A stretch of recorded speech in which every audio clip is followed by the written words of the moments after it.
All right, football fans, let's get right into it. We've got a classic NFC West showdown on our hands. The Los Angeles Rams versus the Seattle Seahawks. This is a rivalry that, it always delivers. But for just a minute, let's forget all the pregame chatter, all the bold predictions.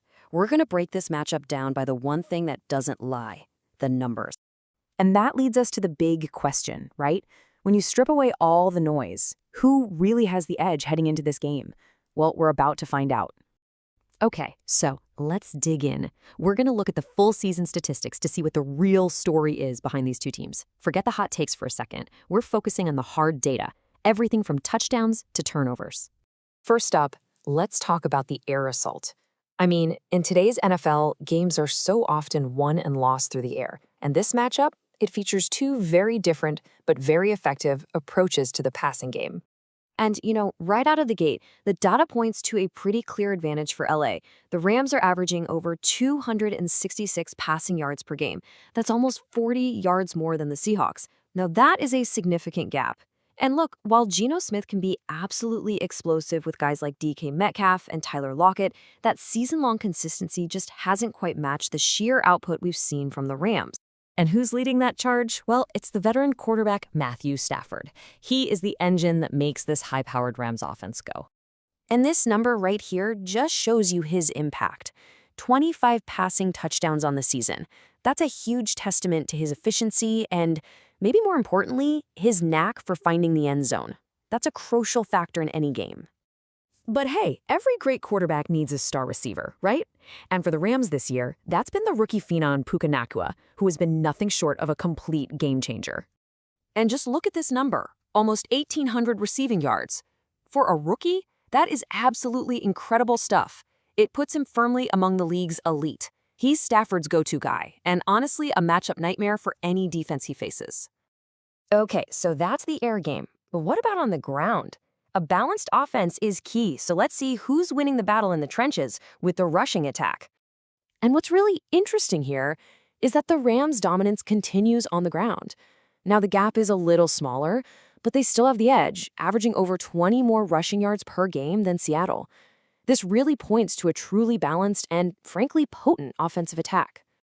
And the workhorse behind that ground game? That's Kyren Williams. He's been the perfect complement to their aerial assault.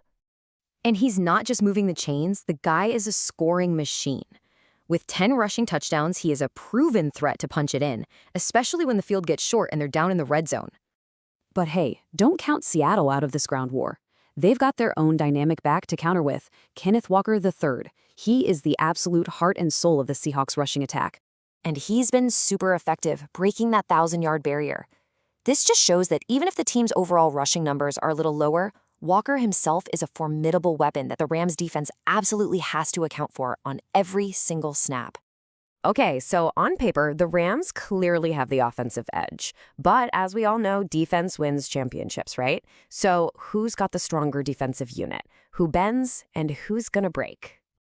And wow, this is where the whole story takes a sharp turn. The Seahawks defense is by far the stingier unit. I mean, they're giving up over 40 fewer yards per game than the Rams. This is where Seattle has a clear, and I mean significant, advantage. And if we dig a little deeper, it's not just about yards. Seattle allows fewer points too. But, and this is a big but, here's the potential game changer: turnovers. The Seahawks have given the ball away 28 times this season. That is nearly double the Rams' 15. That massive difference in ball security could completely neutralize Seattle's defensive edge. All right, now for the one factor that can just throw all the stats right out the window: injuries. A team is only as good as the players who can actually suit up on Sunday. So how are these two teams looking in terms of health? So looking at the injury report, you can see both teams are really feeling the effects of a long, tough season. The Rams are going to be without key guys like lineman Rob Havenstein, but you can see the Seahawks injured reserve list is significantly longer, and that could seriously test their depth, especially on defense. And those guys listed as questionable, they could be the real X factors, with their status up in the air right up until game time. So let's bring it all together. What does it all mean? Well, the Rams' advantage is pretty clear. It's all about offensive firepower. They dominate in both passing and rushing yards. And, this is huge, they protect the football.